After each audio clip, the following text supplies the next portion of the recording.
Very good evening, everyone. My name is Kailash, and today onwards, we are going to start the exercise physiology.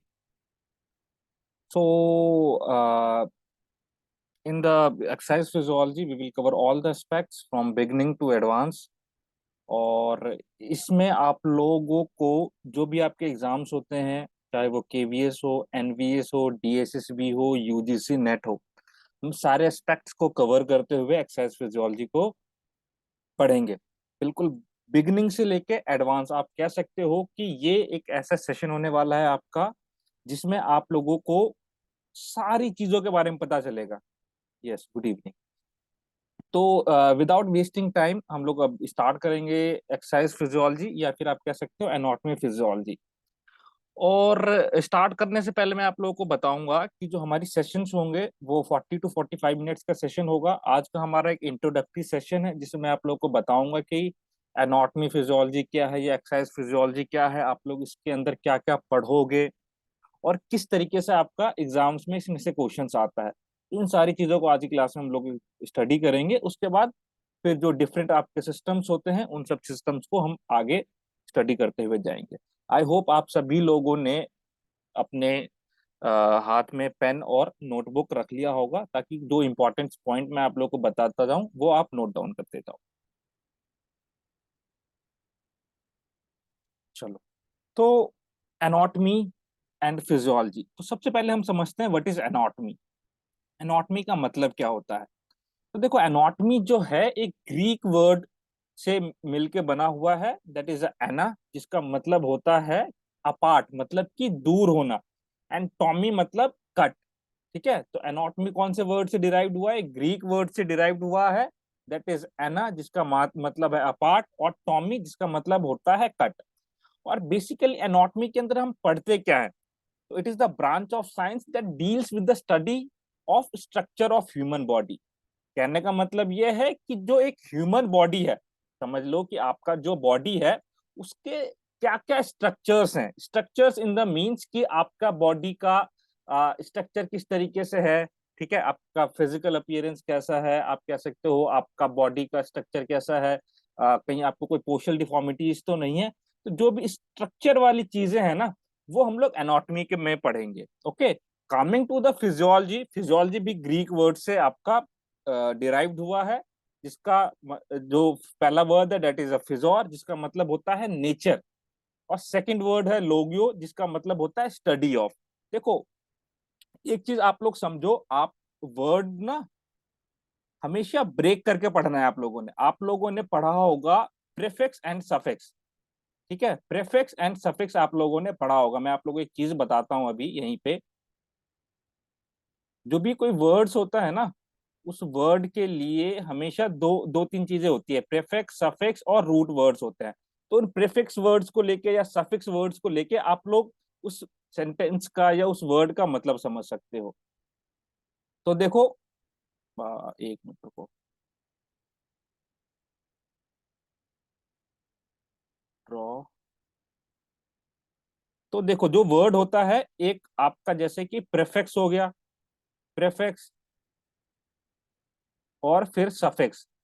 Prefix मतलब क्या होता है कि जो आपके वर्ड के स्टार्टिंग में लगा हो, और सफिक्स का मतलब हो गया जो आपके वर्ड के बाद में लगा हो। तो ये एक तरीके से जो आप लोगियो देख रहे हो ना, ये एक तरीके से सफिक्स है, जिसका मतलब क्या होता है? Study of. तो जिस भी वर्ड के लास्ट में लोगोस या लोगियो लगा हो ना, इसका मतलब हमेशा क्या होगा? स्टडी ऑफ लगा होगा। इसका मतलब क्या होगा? हमेशा स्टडी ऑफ होगा। जैसे आप लोग पढ़ते हो साइटोलॉजी, ठीक है, लास्ट में क्या आ रहा है? लॉगी आ रहा है। तो क्या हो गया? साइटोलॉजी क्या हो गया आपका? Study of the cells. Okay, वैसे आप लोग पढ़ोगे हिस्टोलॉजी। आप समझ रहे हो यहाँ पे?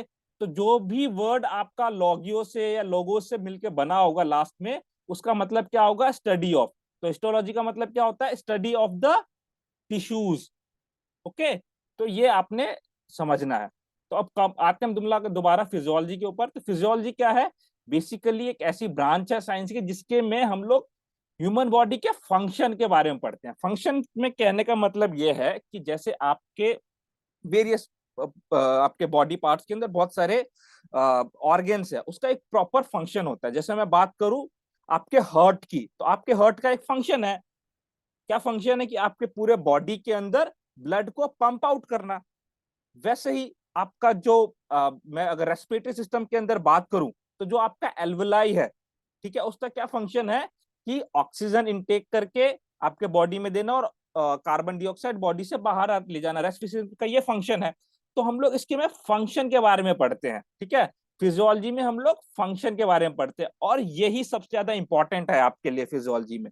अब आप लोग अगर सिलेबस उठा के देखोगे डीएसएसबी का चाहे यूजीसी नेट का, तो उसमें क्या देखने को मिलेगा आपको कि effect of exercise on cardiovascular system, effect of exercise on respiratory system, effect of exercise on digestive system, effect of exercise on circulatory system, या effect of exercise on muscular system.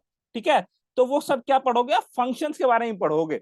Okay, तो ये anatomy का मतलब था और ये physiology का मतलब था। और फादर ऑफ एनाटॉमी कौन है, एंड्रियास बेसिलस, ये भी आप लोगों ने याद रखना है।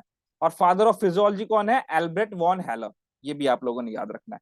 तो आप लोगों ने क्या क्या समझा अभी, anatomy, second one is a physiology. Now coming to the specifically that is a exercise physiology. अब हम लोग स्पेसिफिक आ रहे हैं अपने टर्म के ऊपर। ओके, तो क्या है एक्सरसाइज फिजियोलॉजी। एक्सरसाइज फिजियोलॉजी के कहने का मतलब ये है कि एक ये ऐसी ब्रांच है स्पोर्ट्स साइंस की जिसके बारे में हम लोग पढ़ते हैं कि किसी एक पर्टिकुलर एक्सरसाइज का या किसी एक्सरसाइज का आपके बॉडी के फंक्शन पे क्या इफेक्ट पड़ता है। भी मैंने आप लोग को बताया था फंक्शन किस किस चीजों पे होगी, चाहे आपका मस्कुलर सिस्टम के फंक्शन पे इफेक्ट पड़ेगा, सर्कुलेटरी सिस्टम के फंक्शन पे इफेक्ट पड़ेगा, रेस्पिरेटरी सिस्टम के फंक्शन पे इफेक्ट पड़ेगा, या आपके डाइजेस्टिव सिस्टम के फंक्शन पे इफेक्ट पड़ेगा। तो जब भी आप एक्सरसाइज करोगे ना, तो इन फंक्शंस पे इफेक्ट पड़ेगा। अब कैसे इफेक्ट पड़ेगा इस चीज को समझो। देखो, जब आप एक्सरसाइज करते हो, एक्सरसाइज करोगे आप बाइसेप्स कर्ल करते हो, ठीक है, आप बाइसेप्स की एक्सरसाइज करते हो, तो आपकी मसल हाइपरट्रॉफी होगी। तो क्या फंक्शन देखा आपने कि जो आपके मसल की फंक्शन है, हाइपरट्रॉफी हुआ है आपके मस्कुलर सिस्टम पे। अगर मैं बात करूं आपके कार्डियोवास्कुलर सिस्टम पे, तो जब आप एक्सरसाइज करोगे तो आपका हार्ट रेट इंक्रीज होगा, आपका स्ट्रोक वॉल्यूम इंक्रीज होगा। Got it.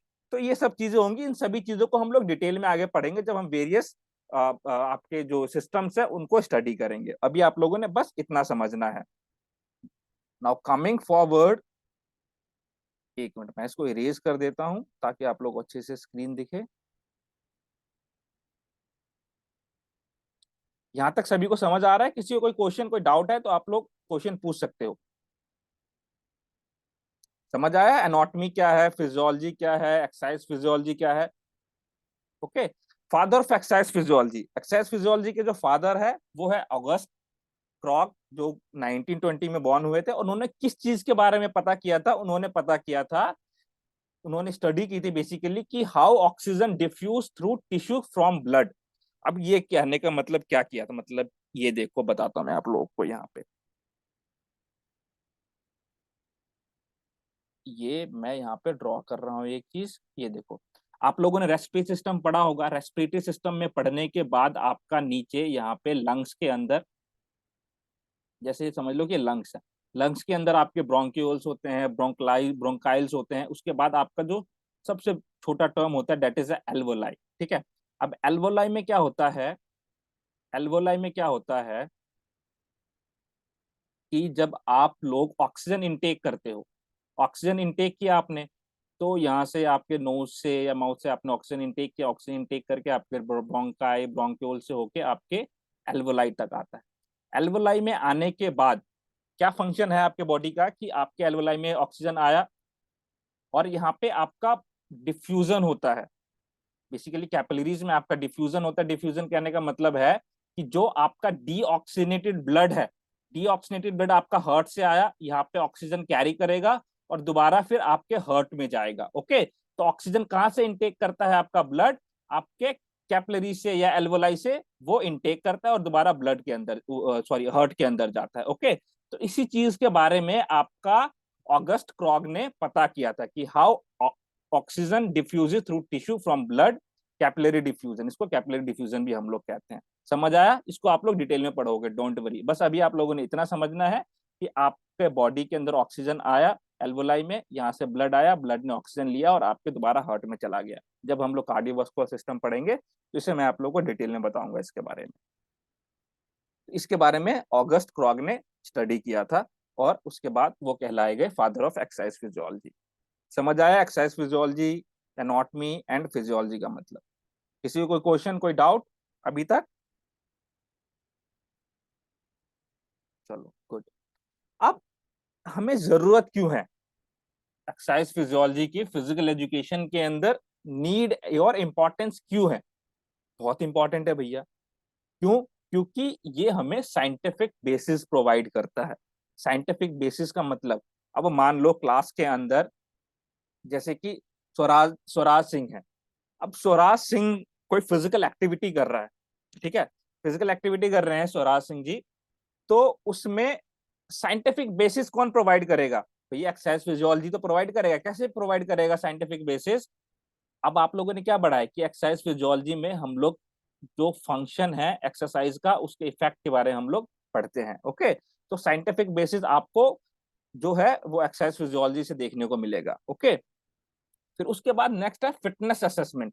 फिटनेस असेसमेंट का मतलब है कि मान लो मैं पवन को एक्सरसाइज करवा रहा हूँ। ओके, एक्सरसाइज करवा रहा हूँ मैं उसको, ट्रेनिंग करवा रहा हूँ। आज मैंने उसको मान लो लेग्स की एक्सरसाइज करवाई, कल मैंने जो है उसको अपर बॉडी एक्सरसाइज करवाई। अल्ले करवा तो रहा हूँ, लेकिन मैं उसका असेसमेंट कैसे करूंगा? असेसमेंट कैसे करूंगा? अगर मैं उसको स्ट्रेंथ की एक्सरसाइज करवा रहा हूं तो मैं कैसे असेसमेंट कर सकता हूं? भैया मैं टूल यूज कर सकता हूं, डायनामोमीटर यूज कर सकता हूं। ओके, या फिर मैं उसका हार्ट रेट एनालाइज कर सकता हूं। ओके, या फिर मैं उसका 1 RM चेक कर सकता हूँ, 1 रेपिटेशन मैक्सिमम चेक कर सकता हूँ, या फिर मैं उसका VO2 मैक्स चेक कर सकता हूँ। तो फिटनेस असेसमेंट आप कैसे पता कर सकते हो? वो एक्सरसाइज फिजियोलॉजी से ही पता कर सकते हो। Individualised programming. अब मैंने पवन का असेसमेंट कर लिया कि भैया इसका हार्ट रेट जो है, मैं अगर मैं इतनी इंटेंसिटी रखता हूँ वर्कआउट की, एक्सरसाइज की, तो ये इफेक्ट उसके बॉडी के ऊपर पड़ रहा है। तो मैंने उसका असेसमेंट कर लिया। अब उसके हिसाब से मैं उसका प्रोग्राम बना सकता हूँ, मैं उसका जो है शेड्यूल बना सकता हूँ एक्सरसाइज का, मैं उसका फिटनेस प्रोग्राम बना सकता हूँ उस हिसाब से। तो इंडिविजुअलाइज्ड प्रोग्रामिंग में बना सकता हूँ with the help of exercise physiology. Performance enhancement. अब देखो मैंने उसका फिटनेस असेसमेंट कर लिया, फिटनेस असेसमेंट कर लिया, अब उसके बाद मैंने उसको अगर बेसिकली उसका परफॉर्मेंस इनहेंस करना है तो मैं क्या करूंगा? उसका इंटेंसिटी या लोड बढ़ा दूंगा ताकि उसका परफॉर्मेंस इंक्रीज हो। तो एक्सरसाइज फिजियोलॉजी आपको मदद करता है परफॉर्मेंस एनहांसमेंट में, और इंजरी प्रिवेंशन एंड रिहेबिलिटेशन में भी आपको जो है एक्सरसाइज फिजियोलॉजी मदद करता है। ओके, तो इन सब चीजों को हम लोग डिटेल में पढ़ेंगे। आप लोग बस अभी इतना समझ लो कि ये जरूरी क्यों था। अब देखो एग्जाम्स में अभी जो करंट ट्रेंड चल रहा है, चाहे DSSB का या UGC नेट का, तो आपको कैसे क्वेश्चन पूछेगा? क्वेश्चन में आपको लिख देगा कि what are the need and importance of exercise physiology. आपको एक ऑप्शन दे देगा साइंटिफिक बेसिस, सेकंड ऑप्शन दे देगा फिटनेस असेसमेंट, थर्ड वन दे देगा आपका परफॉर्मेंस एनहांसमेंट, और फोर्थ ऑप्शन जो है आपको कोई और दे देगा जो थोड़ा सा ऑड हो, और आपको ऑप्शन में दे देगा कि विच वन इज इनकरेक्ट।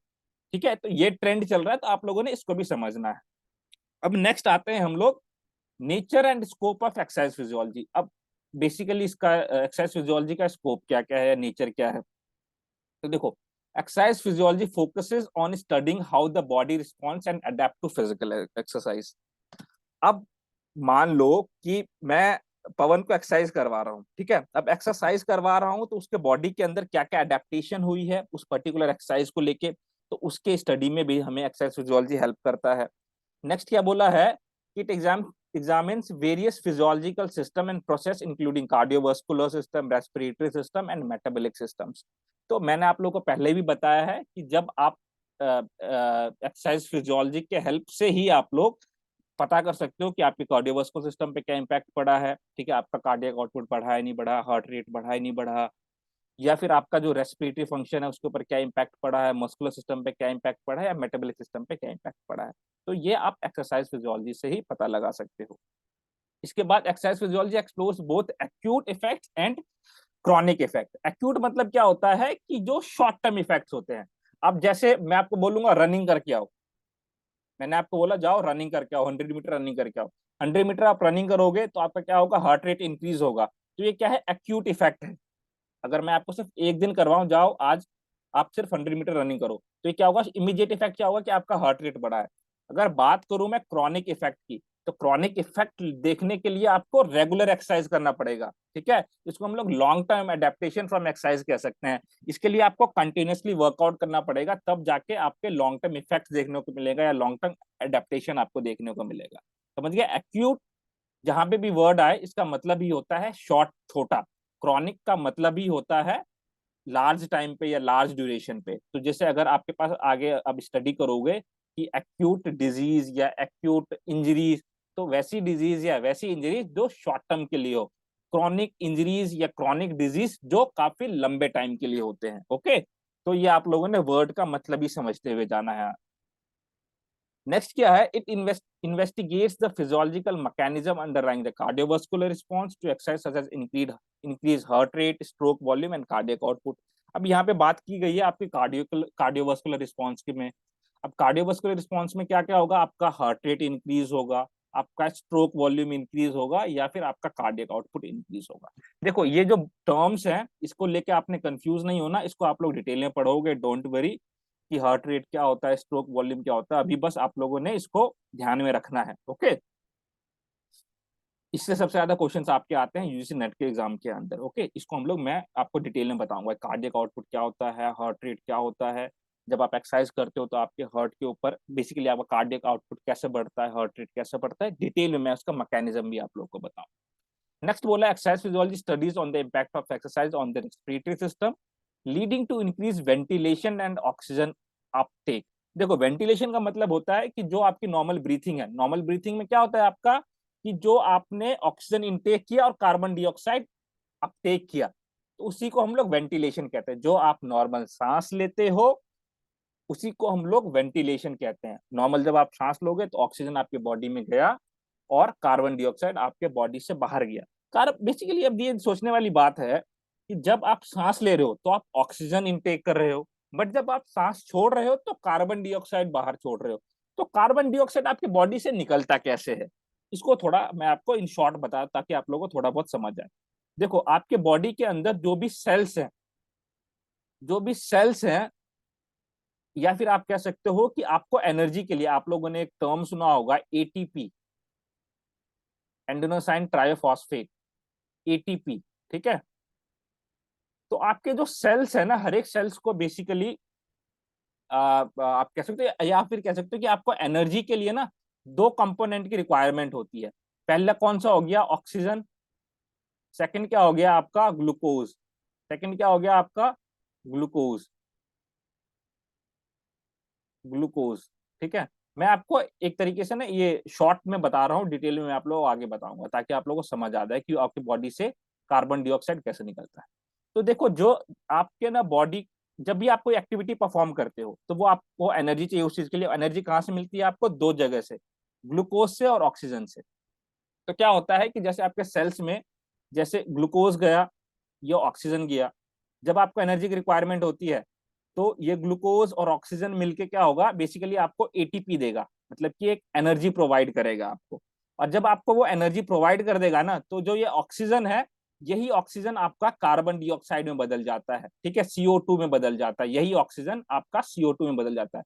तो जितनी ज्यादा आप फिजिकल एक्टिविटी करोगे या जितना ज्यादा आप कोई एक्टिविटी करोगे, उतना ज्यादा आपको ऑक्सीजन की रिक्वायरमेंट होगा, और जितना ज्यादा आप ऑक्सीजन का रिक्वायरमेंट होगा उतना ही ज्यादा आपके बॉडी से CO2 बाहर निकलेगा, और उतना ही ज्यादा आपके बॉडी को ग्लूकोज का रिक्वायरमेंट होगा।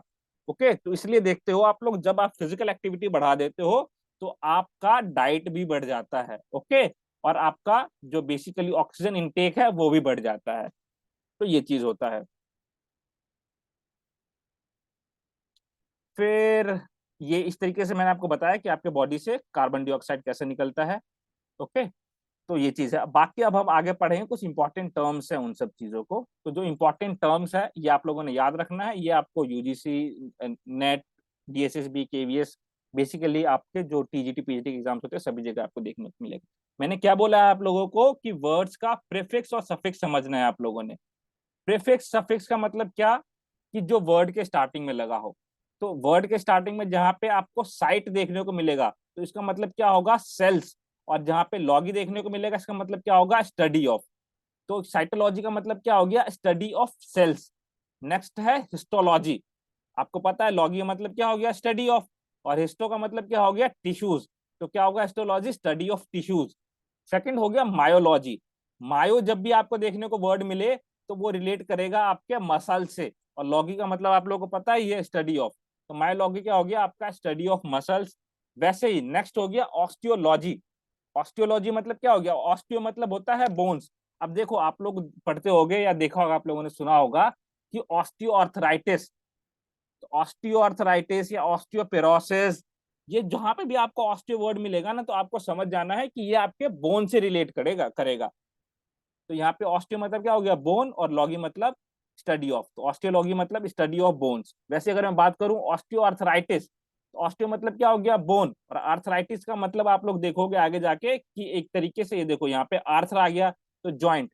तो ये आपका, और अगर आर्थ्रियोलॉजी मैंने आप लोगों को ऑस्टियो आर्थराइटिस बताया था मैंने आप लोगों को, इसका मतलब मैं आप लोगों को बताता हूँ, ये आप लोग नोट डाउन कर लेना। तो एक मिनट रुको, ऑस्टियो आर्थराइटिस, OSTEOAR,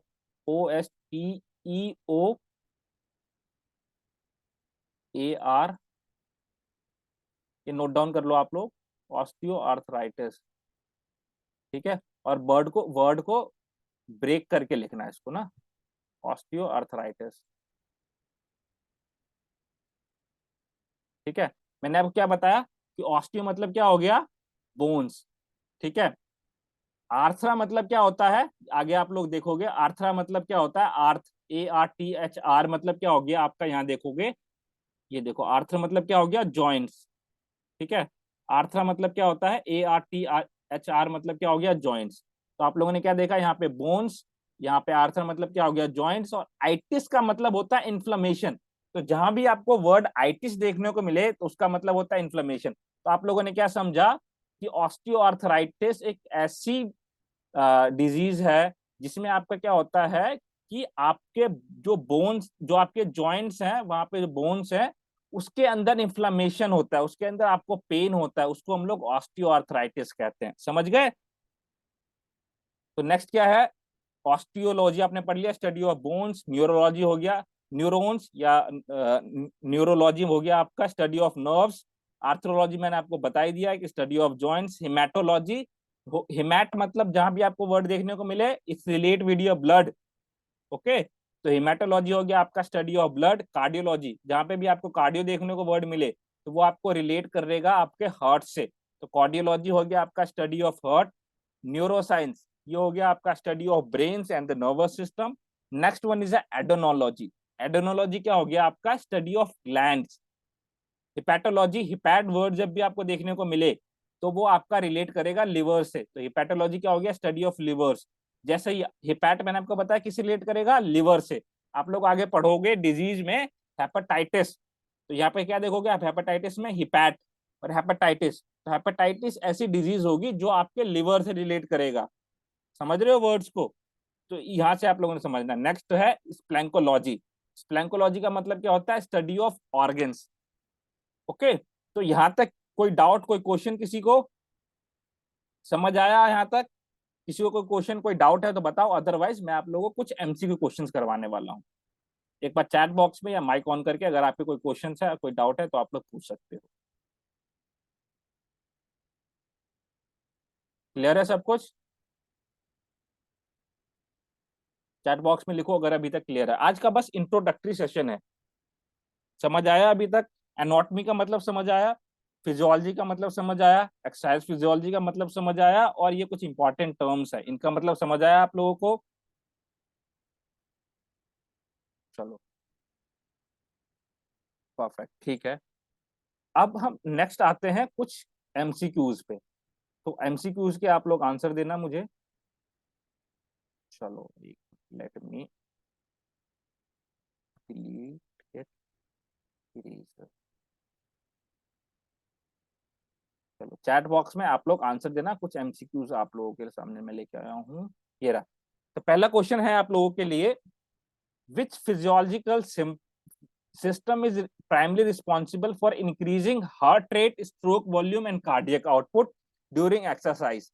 तो जब आप एक्सरसाइज करते हो तो कौन सा फिजियोलॉजिकली सिस्टम आपका रिस्पॉन्सिबल होता है हार्ट रेट, स्ट्रोक वॉल्यूम या फिर कार्डियक आउटपुट की एक्सरसाइजेस के लिए? सभी लोग आंसर देंगे इसका।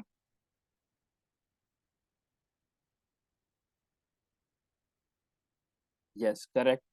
तो आपका कार्डियोवास्कुलर सिस्टम रिस्पॉन्सिबल होता है आपका हार्ट से। मैंने क्या बताया था, जहां पे भी आपका वर्ड रिलेट करे कार्डियो, किससे रिलेट करेगा? आपके हार्ट से। यह समझ जाना चाहिए था आपको। तो हार्ट रेट, स्ट्रोक वॉल्यूम और कार्डियक आउटपुट एक्सरसाइज के टाइम पे आपका कार्डियोवास्कुलर सिस्टम से रिलेट करेगा। ओके। अगर मैं बात करूं मस्कुलर सिस्टम से, तो मस्कुलर सिस्टम में क्या होगा? आपका मसल हाइपरट्रॉफी होगा। रेस्पिरेटरी सिस्टम में क्या होगा कि जो आपका डिफ्यूजन कैपेसिटी है आपके एल्वोलाई की, वो इंक्रीज होगी। तो ये सब चीज है। चलो, नेक्स्ट क्वेश्चन है आप लोगों के लिए। Which terms refers to the immediate changes that occurs during immediately after a single bout of exercise?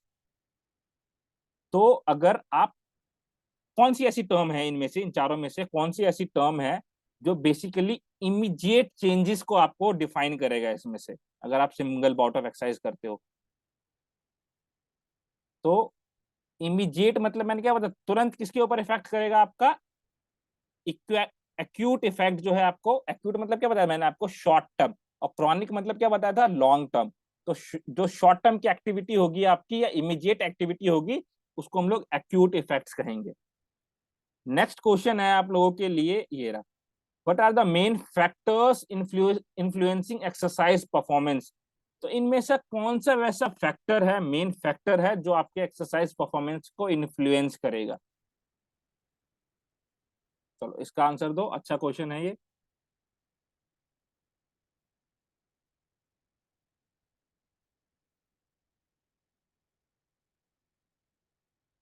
What are the main factors influencing exercise performance? इनमें से कौन सा मेन फैक्टर है जो आपके एक्सरसाइज परफॉर्मेंस को इन्फ्लुएंस करेगा? Fatigue and lactate accumulation, age and gender, temperature and humidity, altitude and atmospheric pressure. तो बताओ कौन सा फैक्टर है?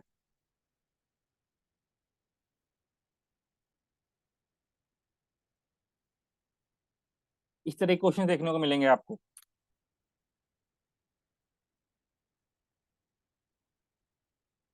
तो इसका राइट आंसर होगा आपका थर्ड का, fatigue and lactate. Absolutely correct. तो जो मेन फैक्टर है आपके जो एक्सरसाइज परफॉर्मेंस को इन्फ्लुएंस करेगा, that is a fatigue and lactate accumulation. Fatigue मतलब क्या होता है? थकावट।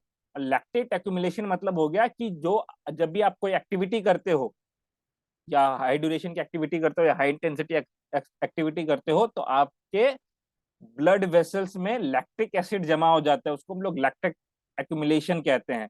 तो थकावट या फिर लैक्टिक एक्यूमुलेशन आपके एक्सरसाइज परफॉर्मेंस को बेसिकली एक ऐसा फैक्टर है जो इन्फ्लुएंस करेगा।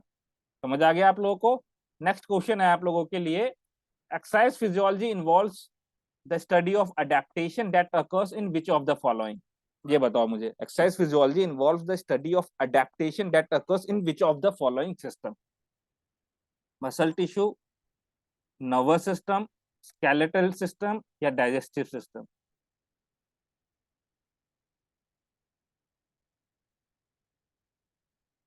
आराम से पढ़ो और इसका आंसर देना है आप लोगों ने। Exercise physiology involves the study of adaptation that occurs in which of the following? Yes. तो जो एक्सरसाइज फिजियोलॉजी आपका इन्वॉल्व है अडेप्टेशन में, तो वो आपके मसल्स के अंदर ही अडेप्टेशन होता है। हाइपरट्रॉफी या हाइपोट्रॉफी आपके मस्कुलर सिस्टम में ही होगा। तो that's why its right answer is A, muscular system या मसल टिश्यू। ओके। चलो लास्ट क्वेश्चन है आप लोगों के लिए कि exercise physiologist design tailored exercise program for which of the following purposes? Improving health outcomes, managing chronic disease या enhancing functional capacity? मतलब कि जो एक्सरसाइज फिजियोलॉजिस्ट होगी, कि आप जब आप एक्सरसाइज फिजियोलॉजिस्ट बन जाओगे एक्सरसाइज फिजियोलॉजी पढ़ने के बाद, तो कौन कौन से ऐसे एक्सरसाइज प्रोग्राम है जो आपके बेसिकली पर्पस में आप लोग रखोगे? तो पहला क्या हो गया, आप जो आपका हेल्थ आउटकम्स है, इंप्रूविंग हेल्थ आउटकम्स एब्सोल्युटली करके इसको रखोगे। मैनेजिंग क्रॉनिक डिजीज, डेफिनेटली इसको आप मैनेज करके रखोगे, क्रॉनिक डिजीज वगैरह ना हो आपको। और जो आपका फंक्शनल कैपेसिटी है उसके एनहांसमेंट के लिए। Absolutely correct. तो इसका राइट आंसर क्या हो जाएगा आपका? डी हो जाएगा। ओके, तो ये चीज है आपके, इसके में आपके आंसर्स भी यहाँ पे दे रखे हैं। ओके, तो ये आज का जो हमारा सेशन था वो एक इंट्रोडक्टरी सेशन था, बेसिक था, आप लोग को एक रूबरू करवाने का सेशन था। कल भी हम लोग शाम को एग्जैक्ट 8 पीएम अपनी क्लास स्टार्ट करेंगे। तो आई होप आप लोग एग्जैक्ट 8 पीएम पे क्लास को ज्वाइन कर लो, और फिर हम लोग इसको आगे कंटिन्यू करेंगे। कल का जो हमारा टॉपिक है, कल हम लोग सेल्स को पढ़ेंगे डिटेल में। तो अगर आप पहले से पढ़ के आओगे तो it will be good for you. बाकी नहीं पढ़ के हो तो कोई दिक्कत वाली बात नहीं, मैं आप लोगों को तो बताऊंगा ही। ओके, तो ये सब चीजें।